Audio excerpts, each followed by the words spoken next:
नमस्कार. तर तुम्हाला ना पुट्ट बघायचं होतं, तर मी ऑलरेडी घातलेलं आहे एक्साचा. तर मी तुम्हाला ते काढून दाखवते, कसं काढतात आणि कसं घालतात ते पण दाखवते, त्याची प्रोसेस. तर चला तर मग.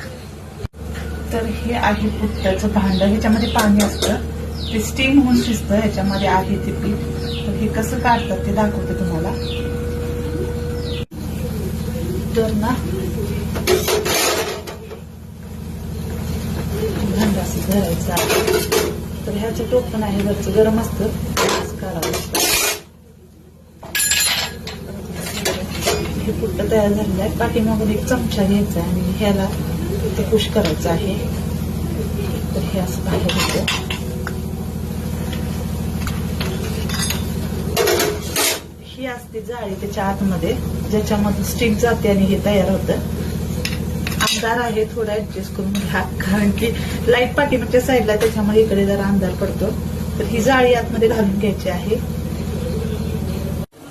तर जाळी घातल्यानंतर आपल्याला ना खोबरं थोडंसं घालायचं आहे तळाला एकदम, म्हणजे थोडंसं ते बंद व्हायला पाहिजे. फक्त जाळी दिसली म्हणजे जाळीवरती फक्त थोडंसं खोबरं टाकायचं आहे. त्याच्यानंतर हे तांदळाचं मिश्रण जे तयार केलं होतं ना, ज्याच्यामध्ये पाणी, जिरं आणि मीठ फक्त आहे. आणि ते तयार करायचं पण कसं असतं की सुकलेलं पीठ असतं, भाजलेलं तांदळाचं पीठ असतं. मग त्याच्यामध्ये थोडंसं पाणी घालत आपल्याला जिरं आणि मीठ घालून घ्यायचं आणि अशी मूठ बनली पाहिजे. अशी मूठ बनली तर समजायचं की पुट्टला तयार आहे, असं फुटलं पाहिजे. तर मग ते तयार होतं. मग हे आपल्याला ह्याच्यामध्ये थोडं थोडं घालायचं आहे. थोडं म्हणजे 1-2 मुठी घालायचं आहे.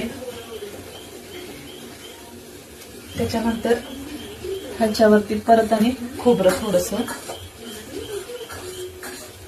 त्याच्यानंतर परत तांदळाचं पीठ.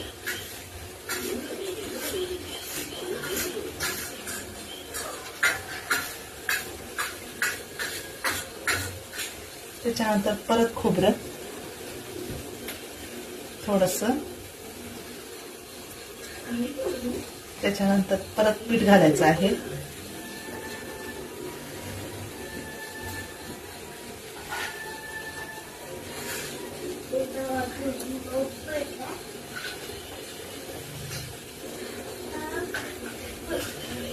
असं हे भरतं भांड. त्याच्यावरती परत आणि आपल्याला खोबऱ्याचा थर घालायचा आहे वरती. थर म्हणजे असं नॉर्मल असं हे करण्यासाठी. त्याच्यानंतर हे ढाकण याच्यावरती ठेवायचं आहे आणि मग ह्या भांड्यावरती ठेवून द्यायचं आहे.